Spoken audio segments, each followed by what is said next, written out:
we doing? Talk to me. Cleaning up property lines. Cleaning up property lines. Awesome. We can figure out our plot. Nice.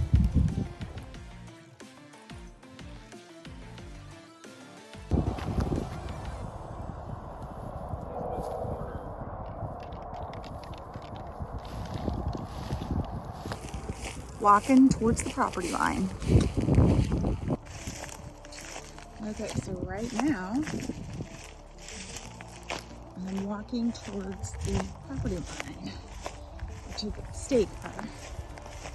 So right now we are painting the property line. We're going from stake to stake, and just so we get an idea of where we want to put everything.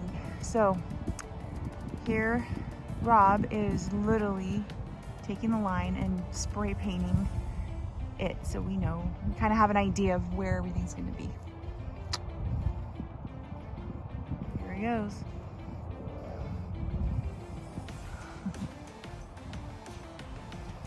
You gotta move a little bit, honey. I don't know what you mean by that. Taking fucking 20 feet. I'm like, go slower. Okay, I'm already getting disciplined for my inability to do this stuff. Yay! Finishing one line. You got this.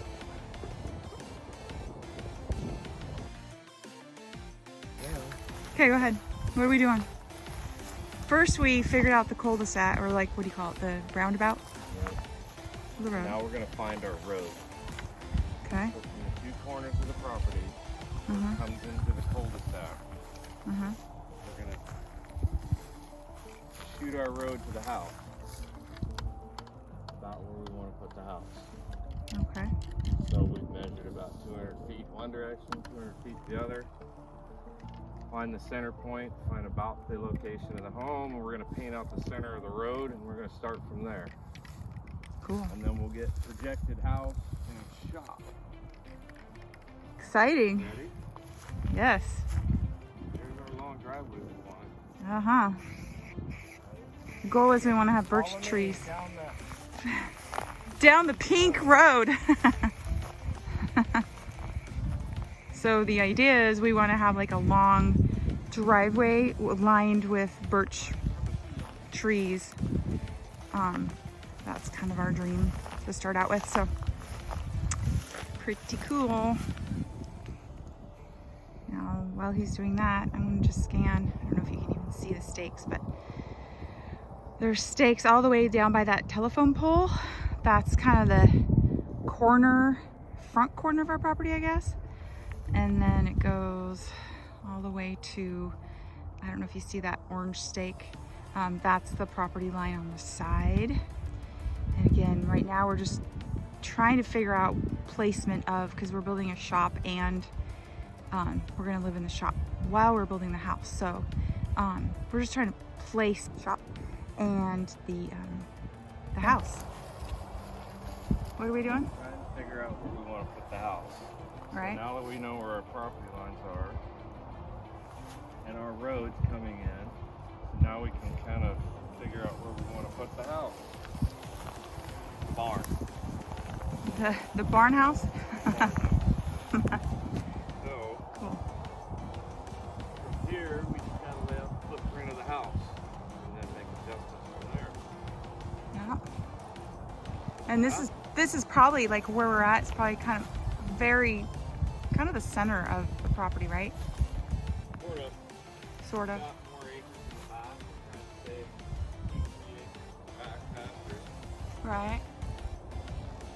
So we can have our little farm. Yeah. So we can upset the neighbors by buying peacocks. Stay tuned. The watchdog of the neighbors.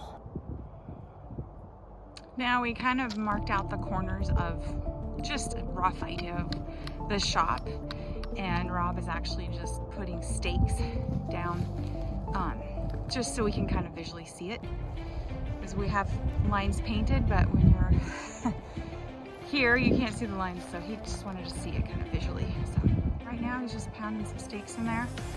Again, just to kind of get an idea of visually what it's gonna look like.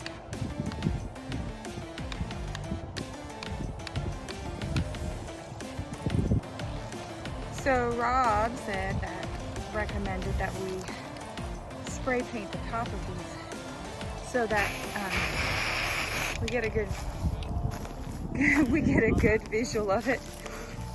He said don't stand in the wind of it because then I will get spray paint all over me. But this helps us see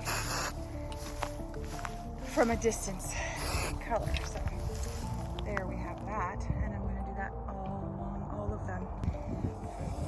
So Rob's spray painting the holes so that we can see. Front of the house-ish. Yeah, so this is the line that's basically like the front yard in front of the house. The stakes over there are the tentative where we're gonna put the shop. And then those stakes back there are basically the corners of the house. Again, this is super rough. We're just trying to kind of get some ideas of where things are on the property. So it really helps when you draw things out a little bit because we've already decided the driveway is gonna have to be angled differently because it just doesn't look right. So this really helps when you stick things out to visually see where